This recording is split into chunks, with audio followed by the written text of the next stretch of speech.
ከኤርትራ ጋር ውጊያ ላይ ነን። አማራ ክልል ራስን እንደ ማጥፋት የሚቆጠር ስህተት ነው። ኢሳያስ በዙፋን ላይ መቆየት ከፈለገ ጦርነት አይከፍትም። ጦርነቱ ከተጀመረ እስራኤል ከኢትዮጵያ ጎን እንደምትቆም ተጠቆመ። አልሲሲ በአቋራጭ ድንኳን ሰብረው ገቡ። ሐሰን ሼክ አደገኛውን ውል ፈረሙት። የግብጽ ፕሬዝዳንት በድንገት የተባበሩት አረብ ኤሚሬትስ ሲከሰቱ ሶማሊያ ከሳውዲ አረቢያ ጋር ወሳኝ ስምምነት ተፈራረመች።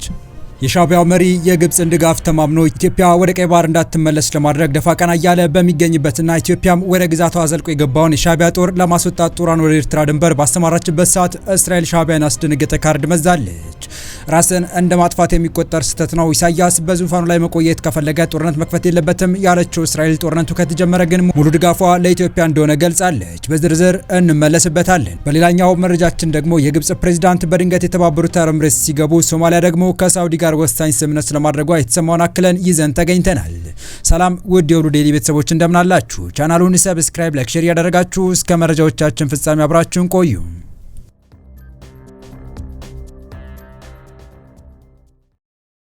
የሻዕቢያ መንግስት የኢትዮጵያ ማዕከላዊ መንግስት ለመጣል መሳሪያ ያነሱ አማጺዎች እያደራጀና እያገዘ ነው የሚለው ክስ ከውጭ ጉዳይ ሚኒስቴር በኩል በተነሳ ማግስት የአማራ ክልል ከኤርትራ ጋር ውጊያ ላይ ነኝ ማለቱ አነጋጋሪ ሆኗል። መግለጫ የተሰማው የፌዴራል መንግስቱ የኢሳያስ አገዛዝ ሰራዊቱ ከኢትዮጵያ ሉዓላዊ ግዛት እንዲያስወጣ ባሳሰበና ያስመራቸው በበኩሉ ክሱን መሰረተ ቢስና የፈጠራ ሲል ባጣጣለበት ቅጽበት መሆኑ ደግሞ ትኩረት ስቧል። የአማራ ክልል ሰላምና ጸጥታ ቢሮ ከሻዕቢያ ጋር እየተዋጋው ነው የሚል መልእክት አሰራጭቷል። አሁን በአማራ ክልል ሆነ በመላው ኢትዮጵያ ውስጥ የሚካሄዱት ግጭቶች አመራር የሚሰጣቸውና ሎጂስቲክ የሚቀርብላቸው ከመቀለና አስመራ መሆኑን ህዝባችን ማወቅ አለበት ሲል ቢሮ በማህበራዊ ትስስር ገጹ ላይ አሰራጭቷል። መግለጫው ቀጥሎም ወልቃይት ጠለምትና ራያን ለመውረር የቋመጠው ቡድን ለፋኖ ኃይል የተሰጠው ተልዕኮ ከውስጥ ግጭት በመፍጠር ወደ ድንበር የሚሄደው መከላከያ ሰራዊትን በየዞንና ወረዳው ተወጥሮ እንዲቆይ በማድረግ ያለምንም ከልካይ ወልቃይት ጠለምትና ራያን መቆጣጠር ነው ሲልም ከሷል። ከሳምንት በፊት የፋኖ ሻዕቢያና ህወሓት ተወካዮች በሱዳን ተገናኝተው በጋራ የሚሰሩበት ስምምነት ማድረጋቸው በስፋት ሲነገር እንደነበረም የሚታወስ ነው። ይህ በእንዲህ እንዳለ የኢትዮ ኤርትራ ፍጥጫ እጅጉን ተባብሷል። ፍጥጫው ወዴት ሊያመራ ይችላል የሚለው የብዙዎች ስጋት ያዘለ ጥያቄ ነው። አሁን ያለው መካረር ወዴት ሊያመራ ይችላል በሚል የተጠየቁት ዶክተር ነገራ የለየለት አስከፊ ጦርነት የመፈጠር እድሉ አነስተኛ ቢሆንም ፈጽሞ የማይሆን ሊባል እንደማይችል ይናገራሉ። ከዚህ ቀደም በባድመ ጦርነት እንደነበረው ግንባር ለግንባር አየር ለአየር የመዋጋት እድሉ አነስተኛ ነው። በጊዜ ሂደት ከአንድ 2 ዓመት በኋላ ወይም መሀል ላይ ስህተት ከተፈጠረ ጦርነት ሊፈነዳ ይችላል። የፖለቲካ ሳይንስ ተመራማሪው ደረጀ በኢትዮጵያ በኩል ሶስተኛ አደራዳሪ ወገን እንዲገባ ፍላጎት እንዳለ ይገምታሉ። ሶስተኛ አደራዳሪ አካል በሚገባበት ጊዜ ጉዳዩ የድንበር ብቻ አይደለም። ከዚህ ቀደም ከተለያዩ ወገኖች አሰብ ወይም ቀይ ባህርን ያካተተ አዲስ ስምምነት መፈጠር አለበት የሚሉ ብዙ ጫናዎች ሲደርሱ ነበር ሲሉ ለቢቢሲ ያብራራሉ። ወደ አልጀርስ ስምምነት የተገባው ዋጋቸው ወይም ህጋዊነታቸው የወደቁ የቅኝ ግዛት ውሎች ተይዘው ነው።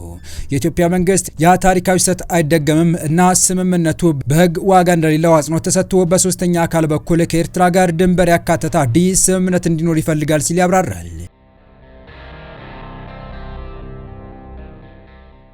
ኢትዮጵያ ከጦርነት ያልተናነሰ መወጣጠር እንዲፈጠር ጫና በመፍጠር የሶስተኛ ወገን ጣልቃ ገብነት እንዲኖር ማድረግ እንደምትሻም ያክላሉ። ዶክተር ነገራ የሁለቱ ሀገራት መካረር ወደ ወታደራዊ ግጭት ቢያመራ ጦርነቱ የኢትዮጵያና ኤርትራ ብቻ አይሆንም፣ ቀጠናዊ ይሆናል፣ አስከፊም ይሆናል ሲሉ ያስጠነቅቃሉ። በአንድ በኩል ግብጽና ሶማሊያ የኤርትራን መንግስት ሲደግፉ፣ በሌላ ወገን እስራኤልና የተባበሩት አረብ ኤሚሬቶች ኢትዮጵያን እንደሚደግፉ ይናገራሉ። በሌላ በኩል ኢትዮጵያ ከሳውዲ አረቢያ ጋር የነዳጅ ግብይትና የኢንቨስትመንት ትስስር ቢኖራትም የተባበሩት አረብ ኤሚሬቶች በኢትዮጵያ ወገን መሰለፍ ወደ ኤርትራ መንግስት ፊቷን እንድታዞር ሊያስገድድ እንደሚችል ዶክተር ነገራ ያክላሉ። የምስራቅ አፍሪካ ፖለቲካ ተንታኝ አብድረህማንም ከዶክተር ነገራ አስተያየት ጋር የሚመሳሰል እይታ አላቸው። ይህ ግጭት ከተጀመረ በኤርትራና በኢትዮጵያ ተወስኖ የሚቀር አይሆንም። ሌሎች ሀገራትም ይህንን አጋጣሚ እንደ ድል ተጠቅመው ጣልቃ ገብተው ፍላጎታቸውን ለማስጠበቅ ለማንቀሳቀስ ይገደዳሉ ይላሉ።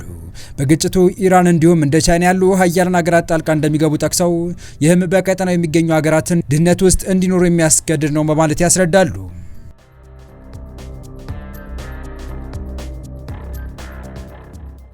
በመጨረሻም የግብጽ ፕሬዝዳንት አብዱል ፈታህ አልሲሲ በዩናይትድ አረብ ኤሚሬትስ ጉብኝት አድርገው ከሀገሪቱ ፕሬዝዳንት ሼክ መሐመድ ቢን ዛይድ አልናህያ ጋር ተወያዩ። ሁለቱ መሪዎች አቡዳቢ ውስጥ በመካከለኛው ምስራቅ በተከሰተው ውጥረት እንዲሁም በፍልስጤምና በእስራኤል ጉዳይ ላይ መወያየታቸው ተነግሯል።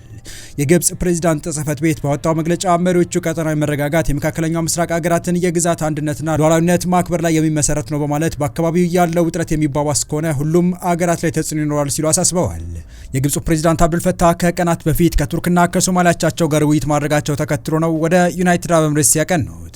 ኤምሬትስ በመካከለኛው ምስራቅና በአፍሪካ ቀንድ ከፍተኛ ተጽዕኖ ያላት ሲሆን ግብጽ በታላቁ የህዳሴ ግድብ ከምትወዛገብባት ኢትዮጵያ ጋር የጠበቀ ግንኙነት አላት።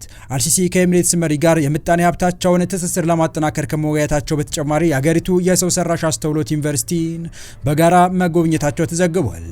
የተባበሩት አረብ ኤምሬትስ በቢሊዮን ዶላሮች የሚቆጠር ገንዘብ በመመደብ የሜዲትራኒያን የባህር ዳርቻ ላይ ግዙፍ ግንባታዎችን ለማካሄድ ከግብጽ ጋር ከአንድ ዓመት በፊት ከስምምነት መድረሱ ይታወሳል።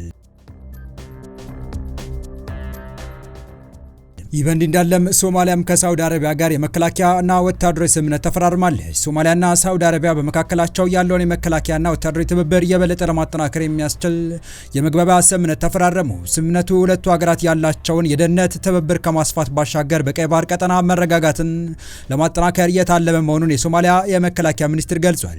ሳውዲ አረቢያ ሪያድ ውስጥ በሶማሊያ የመከላከያ ሚኒስቴር አህመድ ሞአሊም ፊቂና በሳውዲ አቻቸው ሉላሊድ ቢን ሰልማን የተፈረመው ይህ ስምምነት የተለያዩ የጋራ ወታደራዊና የመከላከያ ጉዳዮችን የሚመለከት ነው። ሶማሊያ ከሌላ ሀገር ጋር ወታደራዊና ምጣኔ ሀብታዊ ስምምነት ስትደርስ ይህ ከሳውዲ አረቢያ ጋር የፈረመችው የመጀመሪያው አይደለም። ከዚህ ቀደም ከቱርክና ከግብጽ ጋር ተመሳሳይ ስምምነት መድረሱ የሚታወስ ሲሆን እስራኤል በቅርቡ ለሶማሊላንድ የሀገርነት እውቅና ከሰጠች በኋላ በርካታ አገራት ከጎኗ እንዲቆሙ ጥረት እያደረገች ነው። ከሳምንት በፊትም የሶማሊያ ፕሬዝዳንት ሐሰን ሼክ መሐመድና የግብጹ ፕሬዝዳንት አብዱልፈታህ አልሲሲ ካይሮ ውስጥ ባደረጉት ውይይት ያላቸውን የደህንነት ትብብር በማጠናከር ላይ መስማማታቸው መዘገቡ አይዘነጋም። ባለፈው ሳምንት ማብቂያ ላይ ወደ ካይሮ ያቀኑት የሶማሊያው ፕሬዝዳንት ከፕሬዝዳንት አልሲሲ ጋር በሰጡት የጋራ ጋዜጣዊ መግለጫ ላይ የሶማሊያ አንድነት የሚደግፍ የትኛውም ተግባር በጋራ እንቃወማለን ብለዋል። ግብጽ በበኩሏ በአፍሪካ ህብረት የሶማሊያ የድጋፍና የማረጋጋት ተልዕኮ ስር ወታደሮቿን ለመላክ በያዘችው እቅድ መሰረት ተግባራዊ እንደምታደርግ ፕሬዝዳንቱ ተናግረዋል። የግብጹ ፕሬዝዳንት ጨምረውም የሶማሊያ መረጋጋት ለቀጠናው ልማትና ደህንነት ወሳኝ ጉዳይ ነው በማለት ሶማሊያን ለመደገፍ ሀገራቸው የሚጠበቅባትን ታደርጋለች ብለዋል። ሶማሊያ የግዛቷ አካል እንደሆነች ለምትመለከታት ሶማሊላንድ እስራኤል የሀገርነት እውቅና መስጠቷን ተከትሎ ግብጽና ሶማሊያ የጋራ አቋም ይዘው ተቃውሟቸውን አሰምተዋል። ይህ በእንዲህ እንዳለ የሶማሊያ ፕሬዝዳንት ሐሰን ሼክ መሐመድ በአልጀዚራ ቴሌቪዥን ላይ በሰጡት ቃለ ምልልስ ላይ ሶማሊላንድ ከጋዛ የሚፈናቀሉ ፍልስጤማውያንን ለማስፈርና ለእስራኤል ጦር ሰፈር ለመስጠት ተስማምታለች ማለታቸውን ሶማሊላንድ ወቅሳለች። ፕሬዝዳንቱ በቃለ ምልልሱ ላይ እስራኤል በሶማሊላንድ ውስጥ የጦር ሰፈር የምትመሰርት ከሆነ ራሳችንን ለመከላከል ባለን አቅም ሁሉ እንፋለማለን ሲሉ ተቃውሟቸውን አሰምተው ነበር። ነገር ግን የሶማሊላንድ ፕሬዝዳንት ቃል አቀባይ ሐሰን አደም በሰጡት ምላሽ ፕሬዝዳንቱ ያሉትን እውነታ የሌለው ግልጽ ውሸት በማለት ውድቅ አድርገውታል። ቃል አቀባዩ ጨምረውም የሶማሊያ መሪ አስተያየት በውስጥ የገጠመውን ውድቀት በሌሎች ላይ ለማንጸባረቅ የሚፈለግ የተለመደው አይነት ያልተሳካለት አመራር አካሄድ ነው በማለት ሶማሊያ የራሷን ደህንነት እንኳን መጠበቅ ያልቻለች ናት በማለት ተናግረዋል። የተወደዳችሁ የቻናላችን ቤተሰቦች ለአሁኑ ለእናንተ የመጠናሉ ብታደምጧቸው ታተርፉባችኋላችሁ ብለን የመረጥንላችሁ ዕለታዊ መረጃዎቻችን እስካሁን ያደመጣችኋቸው ነበሩ። በተመሳሳይ ሀገራዊና ቀጠናዊ ጉዳዮች እንዲሁም ዓለም አቀፋዊ የጂኦፖለቲካ ወታደራዊና አነጋጋሪ ክስተቶችን ለበለት ተከታትለን በትኩስ ይዘን እንደምንቀርብ እያሳወቅን የቻናሉ ቤተሰብ ካናችሁ ሰብስክራይብ፣ ቪዲዮን ላይክ እና ሼር በማድረግ ተደራሽነታችን ታሰፉ ዘንድ አክብሮታዊ ግብዣችን ነው። አበቃን። ሰናይ ጊዜን ተመኘን።